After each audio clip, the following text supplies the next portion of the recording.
We were told from the day we're born, never go near the Knockturn Tree. No one ever tells us why. Just the same sentence every time. Never knock on the Knockturn Tree, especially at night. It'll knock back, and then you will leave. No further explanation. And kids are always curious at the age where we believe our parents blindly, so the same questions always ensue. But why? It's just a tree. To which is always a subtle grimace, a sigh, and a just do as we're told in response. Eventually, you just accept. They're telling us this for a reason. We will best stay away. Almost all of us do. There's always a holdout. Little Johnny Crindle was always that one child who didn't listen and never learned. No matter how hard we tried to keep him from shenanigans, he'd always find himself getting into something. Johnny was the first kid to be out the door for playtime and the last to arrive for class, which is strange. When the village is so small, where is he possibly going off to when the schoolhouse is barely 100 meters from his door? It was one of 1,000 questions Johnny left us with on his short but everlasting life. But he inevitably always came to class and listened to the school marm drone, as the seasons changed, but the lessons never seemed to. We all slowly grew, going from chattering and giggling children to young teenagers who believed ourselves immortal and infallible. Our lives went on in boring, monotonous routine until it began nearing our 14th birthday. You see, in our village, your 14th birthday was more than just another celebration with gifts, new dresses, and extra helpings of candied apple. No, the 14th birthday was the day our lives and futures were determined. The elders would meet and talk over all they knew of each of us, comparing the reports from our parents, the school marm, and the elder children. When with all that information at hand, they would decide what role we were to play in our village from there on. The girls would face the simpler tasks, homekeepers, nursemaids, child-bearers, and the like.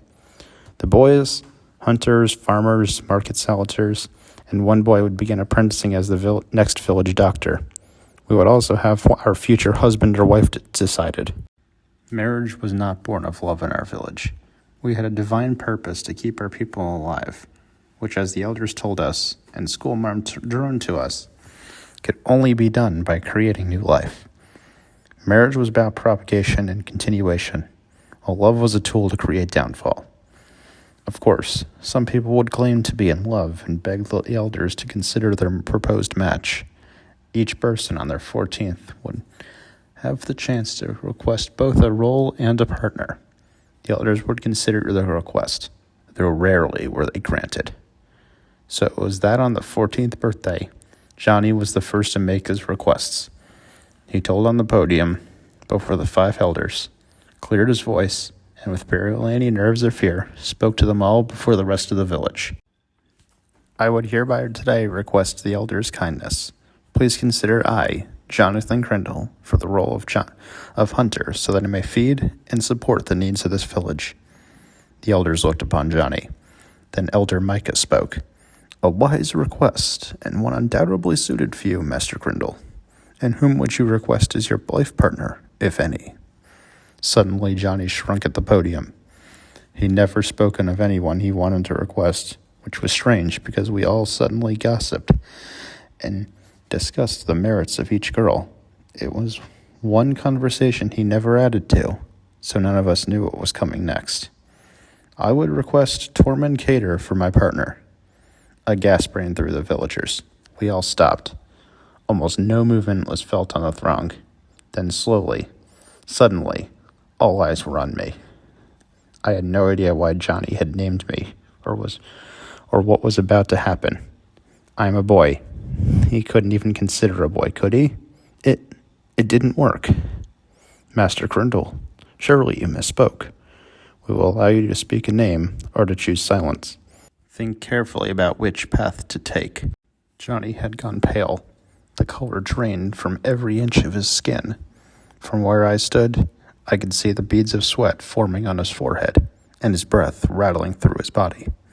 Johnny was always reckless, but surely this one time he would choose right.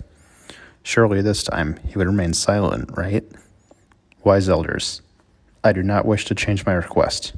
I would choose Master Cater, or I would have no one. I nearly fell to my knees.